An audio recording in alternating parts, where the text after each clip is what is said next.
په آرام کې نه زویم دا منځونم پرې دی بس ځای چې سم خوغه دا کوي زکات چې زه په ایمان درته هم چې دې منځ گزارو ته ګورم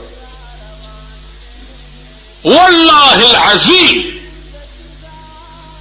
چې دا ډېر منځونه کوي د دې د دا لوفران او بدماشان خري څه سړیتوب او انسانیت پکې شته اول لنډو ګورئ چې دا ډېر منځونه کوي په جمعات کې امام له ښځه او لور دوی کنځي کوي که نه کوي لس کاله ورپسې منځونه کړي او چې په دومره خبره ورسره وران شي خو ښځه او لور ورته کنځي د جمعات طالبانو پسې منځونه کړي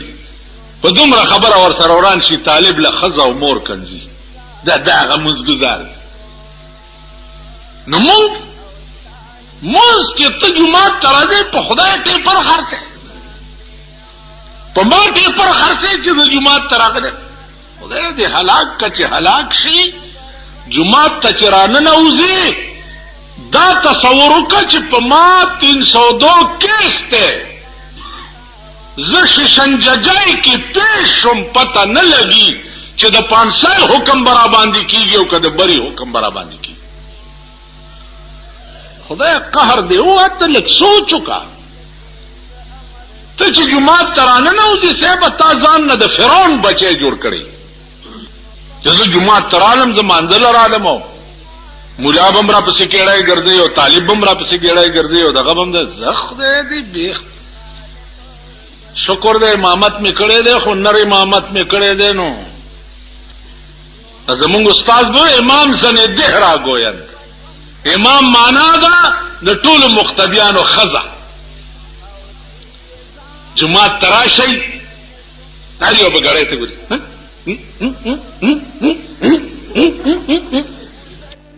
باندې زیات په جمعات کې تیر شنو سپت اندر لګي ابل کاله د جمعات کې ناس تم کور سره یو راغه یو ځلې غړې ته وکړه بیا غړې ته کوچو او چې په درېم ځلې هنګ کنه یار چې په دغه ځای خو مې ووالو کنه دا چې بازنګړه مې په واړولا سبلا در باندې شوی او دستې کماتی کې خو ځه تازه او د سک کینا لا لاوکا ظالم دا د نجات زیاده په دغه ځای کې بدرته نجات کیږي دا د خدای عدالت ته معافي وغواړه ځان عجز کا چې رحم در باندې وشي مونږ چې جمعه تراشو ځان نه فرعون بچي جوړ لکه سوچ کوي ما ورته منځونه پرې ده قرآن ویلی دی چې کوم منځ چا کې سړیتوب را نه والی هغه منځ نه دی قرآن ویلی ان الصلاة څنګه دی ان الصلاة تنهى عن الفحشاء والمنکر مون سره د ټولو بدو کارونو نه منی کی نو چې ته منځم کې ور سره آرام توبم کې معلومیږي دا چې هر منځ چې د جمعه ته وځي ملائکه په دې مخ درولي چې دا منځ د ځان سره وړه دا مونږ اسمانونو ته نه وړو منځ سړي کې عجز او انکساری پیدا کی اوس بهر سره ځان د بزرګ غړي ابل اورز را سره یو سړی لګیا وې چې شکر دې دې منځونم کو دا تبلیغ والا ګرځي او منځونه کو دا مونږ خو شکر دې مونږ کو مال ستا مونږ نه کیږي و چې ولې نه کیږي مال ستا خبرې د سړو نه دي مونږ دا چا کیږي چې د چا خبرې د سړو وي ستا خبرې د فرعونیت دي ستا مونږ نه کیږي مونږ دا چا کیږي چې چا کې عجز او انکساری پیدا شي عجز چا کې چې عجز او انکساری نه دغه مونږ نه کیږي نو د دې وجه نه عزیزانو دا مې پرور ولای درته نصیحت ته چې یو جبې ټیک کړي لای لګای مکوي کلی او وطن کې فتنه او پرې او جنبې او تمانه بدلاله او زتانه بدلاله دا کیسې مکوي یو بل لغوګ منځ دې کوي د شیطانت لپاره کواوري چې ستا مخ کې یو سړی چا پسې کنځلو ک ته چلار شه بل سړی ته والک استا خو ډیر صفت کوله پلاني سړی ډیر خې در پسې وي هغه نه بس په جوړ شي آینده هغه د پسې بیا بد نه وي دا عادتونه ځان کې پیدا کول پکار. تبلیغ کې عجز او انکساری سړی کې پیدا شي. شکر نو وباسي چې په دې زمانہ کې نوجوان طبقه زلمی الکان دا 13 کالو 20 کالو 22 کالو بستر په وګکړی او ستا جمعات تراشي او تاسو تبلیغ کوي. تاسو یو لپه خاورې خلې تواچو چې الحمدلله خدایا چې په دې ملک داسې خلک هم شته دي چې د دې ماشومانو څه کار دی چې هغې سیروزې لګوري. دا کار کوي. نو قرآن ویلی نه بعد دا ټول کرتوتونه پکې همون کې شته. نو زمونږ عذاب به د مرګ نه رستو دای چې سر بم پکانی ماتیږي او بیا بجو. سردار کونینو فرمایل چې دا خلای د اور په انبورو شلیدا او جوړېدا. دا څه و یا رسول الله دا هغه خلا ده چې په دې خلای چرته دوه جوړ کړي نه و سیوا د دوه دورانولو. او ما په دې سترګو زما دا شینه د 50 کالو ریکارډ دی. 50 کاله مخکې چې زما د سترګو سلی دلی دی او غوږو مې اورېدلی دي زما په سینه نقش ما ولید چا چې بل کوه کنسته خدای په خپل پکې غرزولې. چا چې بل غړنګ جوړ کړي په خپل پکې پریوت. چا چې د بل خپې والی خپل خپې باتی شي. چا چې د بل کور رانولو خپل کور وران شوی. چا چې د بل بچی تبا کول خدای داغه خپل بچی تبا کړي. زما په خبره پوهیږي. چا چې هغه اډی جوړی کی چې د قوم بچی پکې تبا کیږي الله داغه بچی تبا کی. هغه اډی نن د وی سی آرونو اډی د وی سی آر تاجر او وی سی آر په کرایو خلکو ته ورکون کی د دوی خپل بچی به کنجران او ډمان کی. د کور به کنجرخانه او ډمخانه. څوک چې د بل اولاد په کنجرتوب او ډمتوب باندې عادت کوي داغه خپل کور به ورانی. زما عزیزان کم خیر چې د بل غواړي ابستا جوړای ترز. کله بل بچی له د خیر اسباب جوړ کړه خپل بچو له بده د خیر اسباب جوړیږي. کله بل بچو له د شر اسباب جوړ کړه خپل بچو له بده د شر اسباب جوړي. نو دی وجنا سردار کونین صلی الله علیه وسلم تم ملکی وای چې دا خلده چې بده خله به دو جنگول د کار سیوا د شیطانت نه بل څه نو خلی ټیک کړي. دا د پیغمبر خوب دی او د مرګ نه وروسته دا عذاب پیغمبر په خپل سترګو ګوري لګیا دی. معلومیږي دا چې مکمل تعلق دی د روح د قبر سره ځکه مړ په عذاب گرفتار جناب محمد رسول الله تخدای پاک خو. نو کافر چې دی هغه هم د رسول الله صلی الله علیه وسلم امت دی لیکن امت د دعوت دی چې تاسو به هر وخت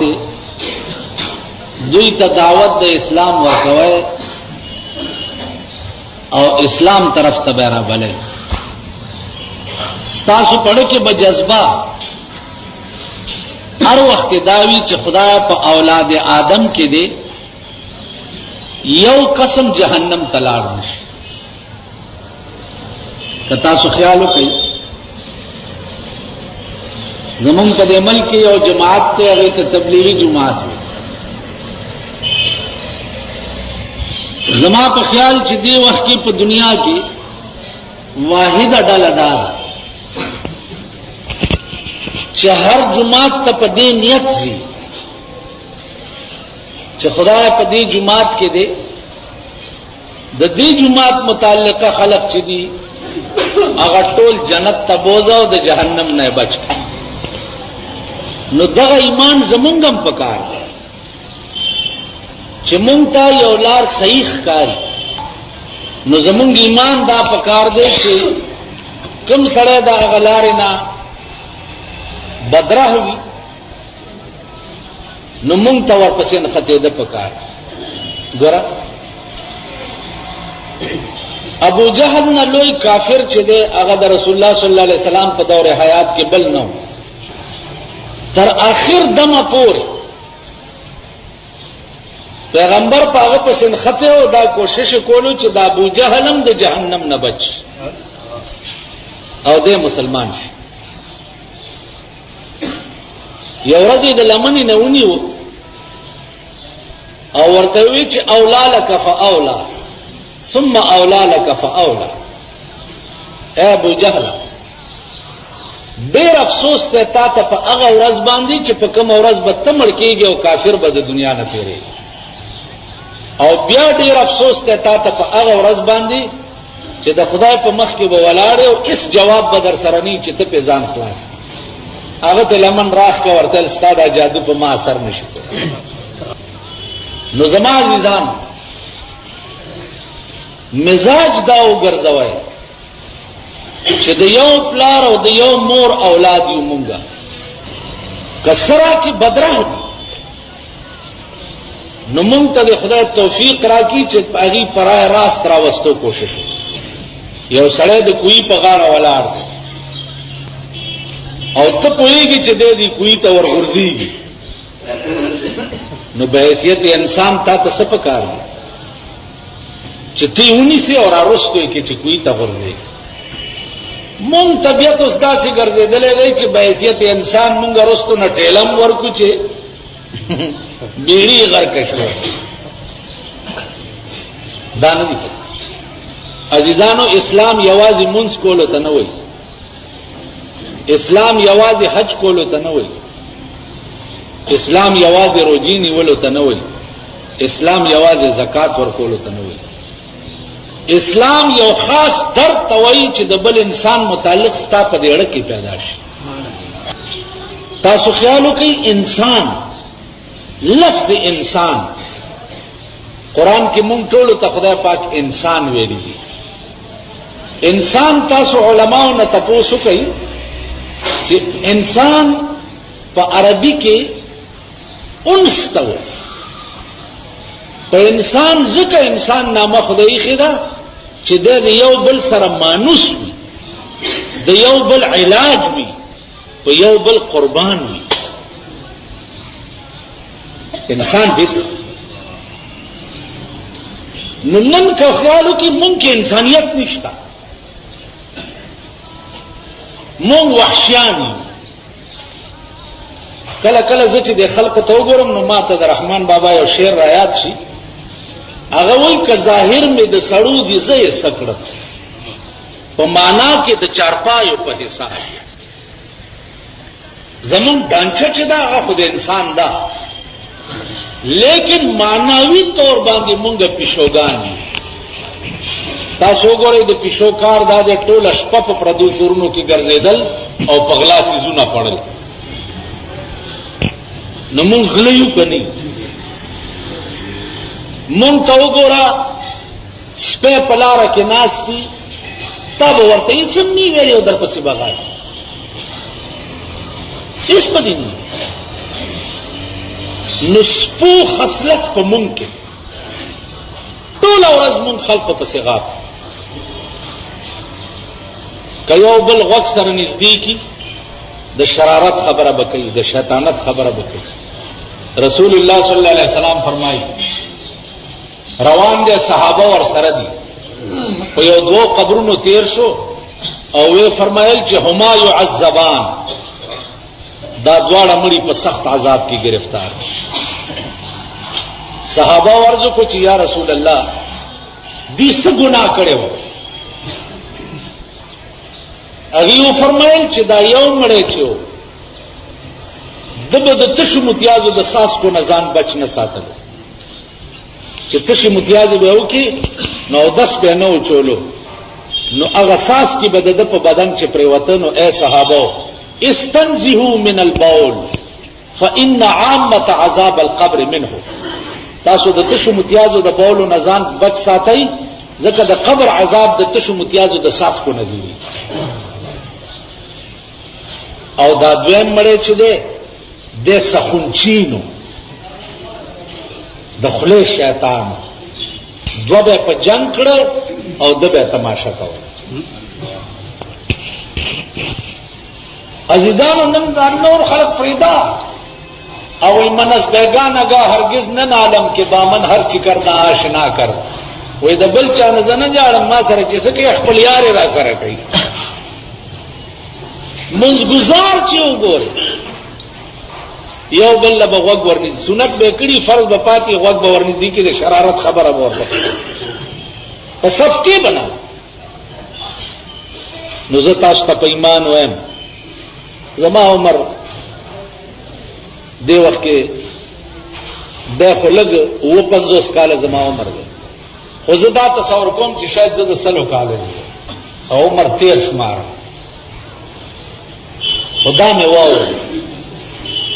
چې یو بزرګو چې هغه ابل کالی په یو سل درش په تکاله کې وفات شو یو سل درش په تکاله هغه ته دا علم چې قبر ته به ودرېدو نو داغه ته به دا پته لګېده چې د مړي باندې لاندې سال دی. نو ما ورته وی چې جی یو مړی ما ته مخایا په قبر کې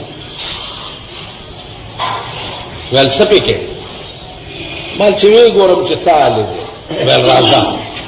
د لاس نیونی و موادیره ته راوسته مراقبه وکړه چې ادیره ته داسې وکړه ما ته مړی خو درته خیم خو دې ادیره کې داسې مړی نشته چې ته وګورې وړه دې خوشحال شي.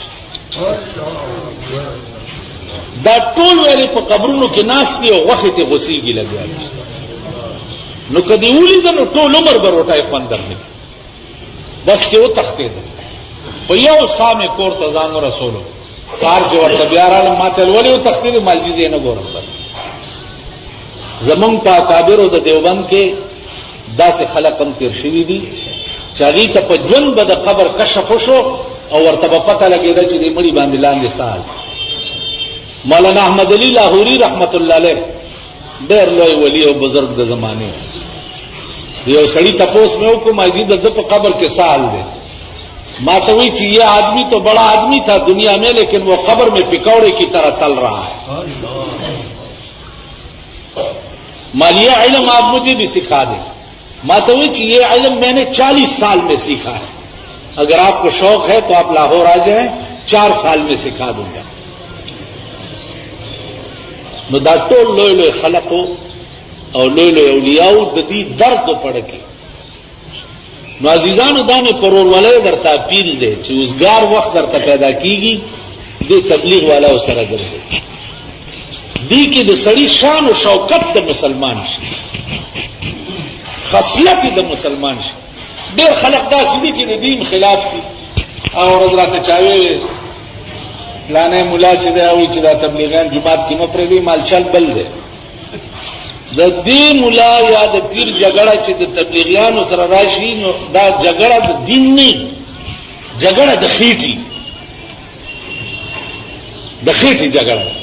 تبلیغ والا دعا او دین بے پیسو خي او دوی په پیسو خي نو هر جګړه ختمې دي شي خو چې د خېټي جګړه راشي الله دې امان راکړي بیا بالکل نه ختمه. نو مال جګړه د دین نه ده جګړه د خېټي ده. واوره د دې ایجاد چې چا کړه مولانا الیاس رحمت الله علیه دا یو سل درش په تکال عمر کې چې وفات شو دنه ما تاسو کو نه د مولانا الیاس لیدل مال څنګه سړیو ول بچیا نور تاسو نه مکوا او یو طالب په مسواک په پوزه والو نو درې ځله ولا ز په جرګه بوتلم او طالب نه معافي غوښته چې په قیامت کې د دې مسواک تاسو ما نه وشو نو خدای له به څه جواب ورکړي. عزیزا نن چې تا بل غړنګ کنسته دي د بل دی کور ران کو د بل دی بیڑی تباہ کړه بل دی تباہ او برباد کړو دا کم غړنګ تپریوتی او دینه بده رو باسي څو. مولانا الیاس د پوزې د مسواک درې ځل معافي غواړي ما ثابت کور ران کو زب پکمه معافي خلاصي. نو د دې وجنه عزیزانو سوچ وکړئ او د خپل نفسونو اصلاح. دا مولانا صاحب چې ده د دې جماعت یو سپیشل کمیټي ده زما دراتلو غرض ده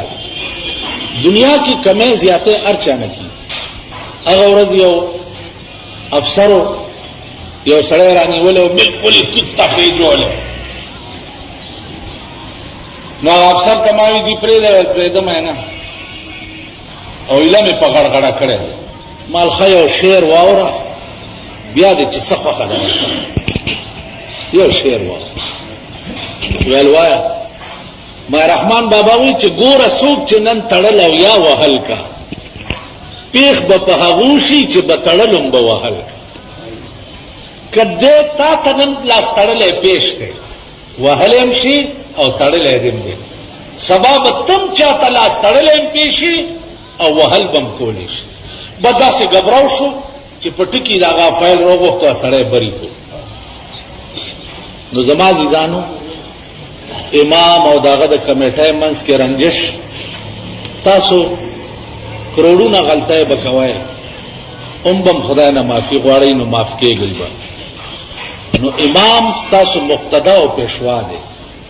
چې یو ټکی دې تاسو دکړې یو ټکی حضرت علی رضی اللہ تعالی عنہ فرمائی من علمنی حرفا فهو مولاي چاچ ما ته یو ټکی او خودو ازما مولا دی مولا دا معنا چې ما خرصولم شي نو زه دې لراغلم چې تاسو د خپل کمیټه د جماعت متعلق چې کومه دا خپل ډیفنس مضبوط ساتي امام سے سره خپل رابطه او تعلق مضبوط ساتي او سم مسله چې پیخیږي په خپل منځ کې په اتفاق به کوي امام به آینده د پاره د کمیټه د مشورې نه خلاف یو حرکت هم د جماعت متعلق نه کوي پاتې شو دا چې جماعت کلماتو باندې کومه خبره دلته پیښه شو دا ما چې درته څه وې په دې سوچو او خيار خلق یې یو د قصخانه باشنده چې دا د پیښور زړه دی یو بزرګ لور علما دعا مې ته اغستا ما ته وی چې ډېر خلک دل تراشي هغه وی چې زه رسول لټوم عاشق رسول ما رسول لټوم نو ویل شکل د پیرنګي جوړ کړي دی او لټي رسول وای څنګه مسلمانې چې کارونه د اغیار کړي کر ټول د ازغو کړي بیا ته تمه د گلزار کړي ازغي او تمه ته د گلزارونو کې عاشقان رسول هغه خلق دی چې د چا د سر نواله تر خپو پورې ټول ژوند رسول دی ټول ژوند دی دین دی ټول ژوند دی مذهب دی نن من خلق عاشقان رسول نه کزویم دروغ ویم کبل ویم دروغ وی کبل ویم دروغ وی زمون د خزو حال وګوره د عاشقانو د رسول داسې خزي تاسو کو قصخانی والا یې کنه نو د ځوانانو لکانم درکې ناسي چې د ټول ورځ زمون خزي دوی سره انګتیا شي په دکانو زمون لونه وګورئ زمون زامن وګورئ زمون شکل او شان او شوکت وګورئ نو دا ټول فراډ او دوکا وقتی تعصب دی چې مونږ کې پروت دی دغه وجه ده چې نن ستا په ملک باندې خزه حکمرانی کوي هر ورځ چې اخبار راوچت کې 200 مړ دي او 300 مړ دي او 400 مړ دي د پیغمبر خیره والی دی د پیغمبر خیره چې هغه قوم به رسول الله فرمایي چې خاورز نه ګوري چې د کوم قوم سربراه خزای په خاورز پسې بړندې ګړندې کړاند نشوي او مړم راشي په قبر می امتیاز وکړي خاورز باندې نن ستاد ملک خزي دومره لري لاړي تاسو د پیغمبر نوم څنګه علي د دین او د اسلام او د مذهب نوم څنګه علي تاسو خو اسلام شرعي دی دین شرعي مذهب شرعي زمونږ د خپلې د خدای ماتي کی چې مونږ د اسلام نوم ته دی امام ابو حنیفه رحمت الله علیه بوي چې 1000 بار بشویم دهن به مشک گلاب هنوز نام تو گویم کمال بے ادبی بزرگونه زل په مشک او عنبر او خلوینزم یا رسول الله بیا مستانون په غستل په خدای قسم دی نه لوی بے ادبی بلنه نو د دې وجنه دا خبره دی وخت کې په ملک د داسې چیړ نه دی چې دا کم چیړ پی مونږه جوړ کړي د رسول الله صلی الله علیه وسلم متعلق زمونږ ایمان دا دی اور مذہب ہم داد ہے کہ جب تصور دل میں ہو تصویر کی حاجت نہیں زلف کے پابند کو زنجیر کی حاجت نہیں عاشق کوئی جب تصور دل میں ہو تصویر کی حاجت نہیں دا چازڑے چی دا رسول اللہ کوری اگر تا دا تصویر سے ضرورت اور زلف کے پابند کو زنجیر کی حاجت نہیں کم سڑے چی دا یار پا زلف تڑلے وی هغه ته د زنجیرونو ضرورت نشته نو عزیزانو اتفاق د بازار د علاقې د کلی د وطن د خپل ټیک ساتي باقی تاسو سره وعده په تاڼه کې یو شوی و او دغه خلاف ورزي وشوه خدای پوهیږي او غي پوهیږي زما په خبره پوهیږي زه به حیثیت د یو مولا او دا خلق به حیثیت زما د مرګري داغي خلاف ورزي ما معاف کړه ٹھیک شو معاف نور دیو کنزل دیو بجلیگر مولا ته د خزا او لورو کنز تو تیر آزماو هم جگر آزما لیکن دیوبندیت پټوله دنیا داسې حاوی ده چې دیوبندیت نه انګريزانو سانش واغسته په لندن کې نو په پاکستان کې دیوبندیت به ان شاء الله پټول ملک حاوی وي او ویبا دیو ویبا ویبا ویبا ٹھیک شو دا جماعت په دې د قدیم نه علماء دیوبند را روان دي او دې جماعت کې به ان شاء الله ستاسو زمون ټولو په ژوند دیوبندي ایمان د بل مسلک امام به پکې نه تاسو خیال راغی دي باقی مونږه زما طبیعت ګوره دا زما مرګري کله کله ما ته وی چې دا مونږ ورانی تنه پری دی پلان ورانی اوس ما 2 غنټې دوی سره سر خوب کړي دي 2 غنټې خبردار چې غوږ دا شعر زده کوي چې تو تیر آزما او هم جگر آزما کوم داغه پیغمبر امتیان ځان ته وایي داغه پیغمبر کہ سلام ان پر کہ جس نے بے قصوں کی دستگیری کی سلام ان پر کہ جس نے گالیاں سن کر دعائیں اور دې به کنزله او ورته کولې به دعاګانې زمونږ د امام هم داسې طبیعت پکار څه شو داسې طبیعت پکار نیغ بنه کیږي دلته څوک راغی کنزله درته کوي یا الله هدایت ورته د طائف په بازار کې موږ د رسول الله صلی الله علیه وسلم فداه ابي و امي دا غنه لوی خلق نه یو د طائف په خار کې پکارو وشت جبرائیل ورته راغی ول دا خار په واړو هغه لاس اوچت کو ول خدایا د طائف خلق په ما د کانو بارانو کو ته په د رحمت باران تاسو د خار خلک د مشرانو ته پته د قیوم خان دلته چیف منسٹر و یادم قیوم خان ډیر جابر سره او ډیر روان یو تقریر می کړو چې ونی و ما د شب قدر قلعه ته بوتل سارا په ساډر راغی چې یو کال به ته په دې قلعه کې نظر بندي ما ډیر خبر له مولا سره ما بارډر والاو ته می تقریرونه مقررونه کولو مړه هو چې د بارډر والاو په خپل څه خشه لګیدو مال به راوړو دا استاد ته سره د پورې زمون پام غلط یو لس میاشتې می تیرې کړې چې راخلاص شم زه په پاړه چنار کې قیوم خان مړو چې برالم پاړه چنار نه نو قبر ته ورپسې وراله الحمد قل هو می ورته ویل او مالیا الله اما سره چې د کم بد کړیو چې پاغي کې ونني سي ما ورته معاف کړی مال به سفل اسراشي چې قیوم خان جهنم تلاک خدای معافي ورته او دغه خبره ورته کوم دا مليان ډېر خطرناک خلک دي کنه دي په سړی فتوی لګي ځکه کله دې تاکال روډ باندې ګوره قبرستان سره تیرېږي دا انګريزانو دیرانو په خدای باور چې غاديري ته زده سیو ګورم کنه نو زه ما چې خدای نو مال څه په لاس راځي چې دی ټول په دوزخ کې ولاندې سوځي نو دا آیات خپل لراشي چې ان تعذبهم فانهم عبادك وان تستغفر لهم فانك انت الغفور الرحيم دعا نشم کوله ورته ځکه چې اسلام باندې کړه او خدای بندگان دي دینو ګوره قبرستان سره نو خصلت تاسې پیدا